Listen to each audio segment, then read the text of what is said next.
মঙ্গলবার এমনই এক মর্মান্তিক দুর্ঘটনা ঘটে গেল পূর্ব বর্ধমান জেলায়। ঘটনাটি পূর্ব বর্ধমান জেলার মন্তেশ্বর থানার অন্তর্গত গদ্ধারপাড়া এলাকার। বিদ্যুৎপৃষ্ট হয়ে মৃত্যু হয়েছে বাবা এবং মেয়ে দুজনেরই। স্বভাবতই এই ঘটনার জেরে এলাকায় নেমে এসেছে শোকের ছায়া। পরিবারের দাবি, সোমবার রাত থেকে বৃষ্টি হওয়ার কারণে এদিন মঙ্গলবার পোলের সঙ্গে থাকা একটি জিআই তার বাড়ির সামনে বৃষ্টিতে ভেজা মাটির মধ্যেই পড়েছিল। তবে সেই তার পড়ে থাকতে সেভাবে কেউ লক্ষ্য করেননি। পরবর্তীতে বাড়ির সামনে দরজার কাছে যেতেই বিদ্যুৎপৃষ্ট হয়ে পড়ে বছর 12 পড়ুয়া বর্ষা নন্দী। এই বিষয়ে মৃত বাবা এবং মেয়ের আত্মীয় সীমন্ত দাস বলেন, ওই কাল রাত থেকে তো বৃষ্টি পড়ছিল।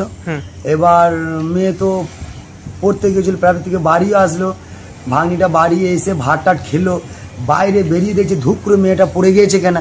বাবা সদরজাটা খোলা আছে, বাইরে ওই সদরজা থেকে লক্ষ্য পড়লো মেয়েটা পড়ে গেল কেন, হয়তো এমনি পড়ে গিয়েছে। তার আছে পাশে কারেন্টে তার যে মানে কেবল তার কেটে পড়ে আছে, সেইটা বাবা লক্ষ্য করেনি, মেয়ে পড়ে গিয়েছে। তুলতে গিয়ে বাবাও ধরে নিয়েছে। মানে কি ইলেকট্রিকের পোল?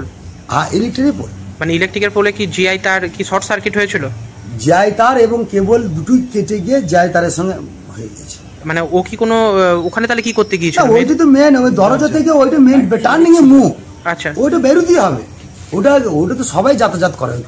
ওখানে কি কোনোভাবে হাত পড়ে গিয়েছিল? না, ওখানে হাত পড়ে, রাস্তাতে কেটে পড়ে আছে মাটির উপরে, কাদার মধ্যে, আচ্ছা ভিজের মধ্যে। এবার ও ধরে নিয়েছে, ওর বাবা মনে করছে তো পড়ে গিয়েছে, মেয়ে তুলতে গিয়েছে, অতটা ভাবেনি যে পাশে যে তার পড়ে আছে।